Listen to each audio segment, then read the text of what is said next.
नमस्ते, मैं मधु शारदा हूँ और अभी एक एनर्जी टेक्नीशियन एक तरह से, क्योंकि एनर्जी ट्रांसफॉर्म करते हैं, एनर्जी के थ्रू मैनी चीज़ें सॉल्व करते हैं स्पिरिट हीलिंग टच के नाम से।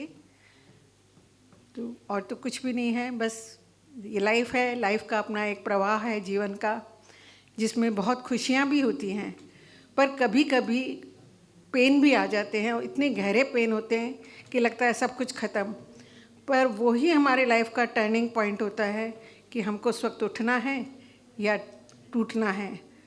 We want to get wounded और we want to get wise. Life में सभी कुछ बहुत अच्छा था, जैसे एक नॉर्मल लाइफ होती है, घूमना फिरना, पार्टी करना, शॉपिंग करना, गॉसिप भी करना, सब कुछ था। पर फिर भी उस लाइफ में एक कोई सब्सटेंस नहीं था। अपने अंदर में एक खोज थी, एक गहरा वैक्यूम था, अपने आप से खुश नहीं थी।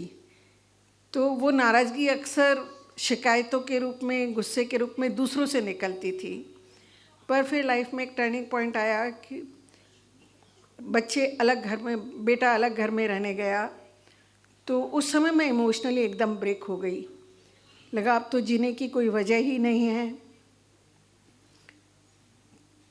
किसके लिए जिएं। तो उसको बोलती थी तुम रोज़ आओ, वो रोज़ आता भी था, पर नहीं आता तो झगड़ा करती। तो एक दिन उसने बोला थोड़ा अपने में खुश रहना क्यों नहीं सीखते हो। तो बहुत बुरा लगा कि कैसे बोल रहा है, पर अंदर आवाज़ आई कि बहुत ठीक बोल रहा है, ये तो मुझसे कोई चीज़ की डिमांड नहीं करता, शिकायत नहीं करता, तो मैं अपने में खुश क्यों नहीं रहती हूँ। पर कभी सीखा ही नहीं था कि जीवन अपने लिए भी होता है। तो भगवान से प्रार्थना करती थी कि भगवान रास्ता बताओ, कैसे मैं अपना जीवन अपने लिए खुशी का बनाऊं, मतलब का बनाऊं, पर्पस का बनाऊं। तो शायद प्रार्थनाएं फलीभूत हुई। सत्संग से जुड़ी हुई थी पहले भी, उसमें और थोड़ा गहरे गई और भी बहुत स्पिरिचुअल कोर्सेज किए, जहाँ से अपनी आत्मा की पहचान हुई।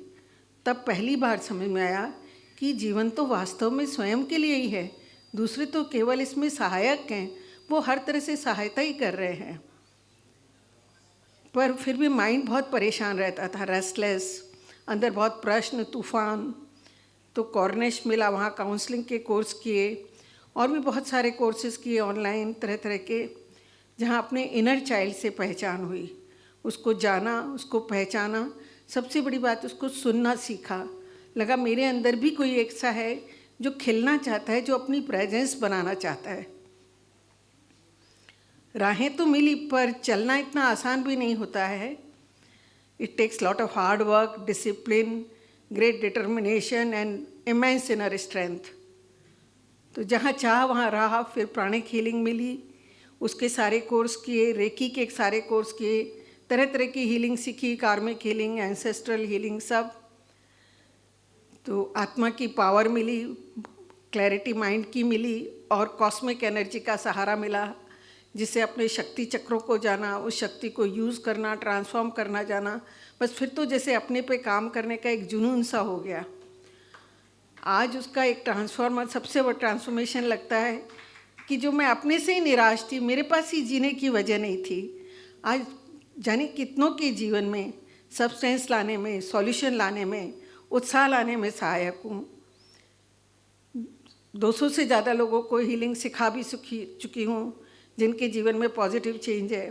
फाइनेंशियल, मेंटल, इमोशनल, रिलेशन, हर फील्ड में एक सबकी लाइफ में एक पॉजिटिव चेंज लाने में सहायक हूँ। घर में यंगस्टर्स के लिए गीता होती है, मेडिटेशन वीक में 2 बार होता है। सुबह सुबह जब व्हाट्सएप खुलता है तो अक्सर किसी के थैंक्स या ग्रेटिट्यूड से खुलता है, तो इतना अच्छा लगता है बस एक अपने से प्यार हो गया है। और जो मैं अपने से नाराज़ रहती थी, अब लगता है I am in love with my self. और दूसरा जो चेंज लगता है कि जो अकेलापन, एक वैक्यूम, बोर्डम, अब तो इस शब्द ही बन के रह गए हैं। अब तो लगता है पूरा यूनिवर्स ही तो मेरा है, मैं अकेले कहाँ हूँ। और दूसरी बात लगती है कि हमेशा मुझे लगता था I am good for nothing, I am hopeless. अब लगता है I am also good for something.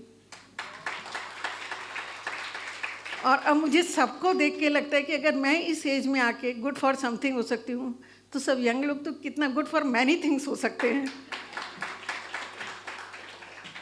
तो लगता है कि एवरी लाइफ एक ब्यूटीफुल लाइफ है, उसमें एक ब्यूटीफुल मेलोडी है, बहुत पोटेंशियल है, पर हमारे अंदर में करेज नहीं होता है, क्लैरिटी नहीं होती है, सोशल कंडीशनिंग्स होती हैं, रॉन्ग इंटरप्रिटेशंस होते हैं, अपने सेल्फ लिमिटिंग बिलीव्स बचपन से ले लिए जाते हैं। उन सब के कारण वो मेलोडी दब के रह जाती है, और वो दबी हुई मेलोडी शोर बन जाती है अंदर में, एंग्जाइटी, डिप्रेशन, स्ट्रेस के रूप में। अच्छाइयाँ ही कुंठाएँ बनती है, वरना कोई कुंठाएँ नहीं होती हैं। तो इसलिए अब लगता है कि जैसे हम अपनी फ़िज़िकल हेल्थ के लिए कोई भी हेल्प लेने के लिए तैयार होते हैं, फिज़िकल फिटनेस के लिए योगा करते हैं, डाइट करते हैं, नेचुरोपैथी में जाते हैं, तरह तरह की करते हैं, तो ऐसे ही अपने एक positive mind set, vibrant emotional happy life के लिए हम क्यों ना स्पिरिचुअल काउंसलिंग, हीलिंग, सब तरह की होलिस्टिक अप्रोच लें और अपने जीवन को सुंदर बनाएं। मुझे सदगुरु का एक चीज़ समझ में आता है कि उनको किसी ने बोला आप सुपर ह्यूमन हैं, उन्होंने बोला नहीं, सुपर ह्यूमन नहीं होते, ह्यूमन ही सुपर। तो अपनी उस सुपरनेस को निकालें।